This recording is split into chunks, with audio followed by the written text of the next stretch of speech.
Good morning. Andito ako sa daan patungo sa baba. Doon sa malapit sa bayan ng Alisan. Pero mo itong daan namin guys, ang hirap. Maya-maya ng konti tatawirin ko yung hanging bridge uli. Kasi yun talaga ang daan namin papunta doon sa bayan. Wala pa kaming karsada dito. Kaya lang kung gusto naming sasakay ng sasakyan, kailangan aakyat kami doon sa bundok. Pero ngayon dahil linggo, walang biyahe.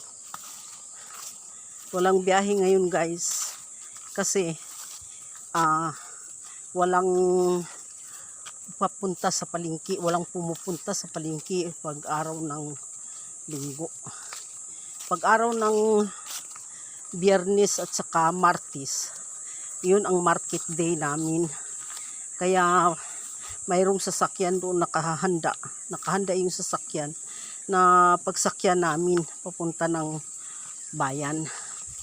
Kasi kung mayroong kami mga produkto tulad ng walis tambo, ayan, yun ang pagsakyan namin, yung sasakyan na nakahanda upang babiyahe sa araw ng Biyernes at saka Martes. Kaya ito guys, ayan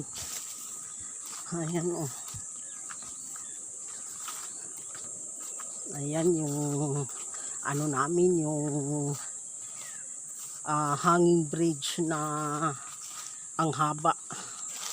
Ito guys, ang haba ng hanging bridge. Papunta yan sa kabila. Kasi ang laki ng ilog. Pag tag-ulan guys, ang laki-laki ng ilog. Hindi pwedeng tawirin. Pero ngayon kasi summer, April na ngayon, kaya pa kunti yung tubig sa ilog. Kaya ito ang daan namin guys. Ang daming langgam.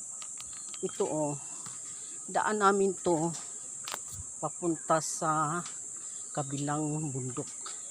Ayan. Ayan guys. Yan, nakakatakot lang kasi baka mahulog yung yung cellphone ko. Ito guys, ayan ang bundok. Ayan ang ilog. Parang ang dumi ng ilog. Kasi umulan ata nung isang araw, kaya naging ganyan, malabo. Malabo ang tubig, hindi malinaw ang tubig, malabo.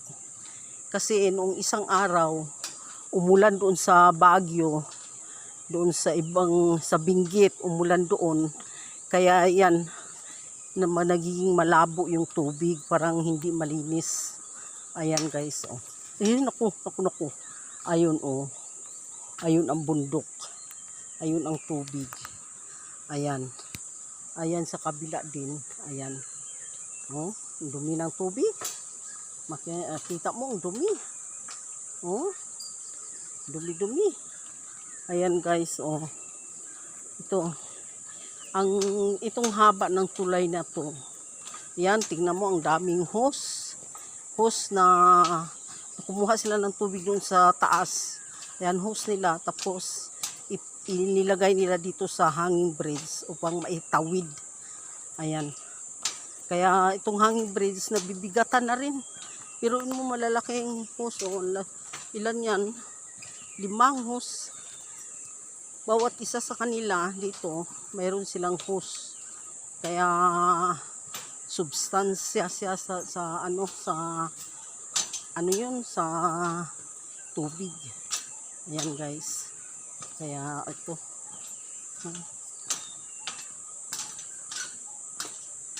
Ayan. Mayroon akong makasalubong na papunta sa simbahan. Maya-maya ng konti. Ayan sila, Ayan. Sila. Ayan guys.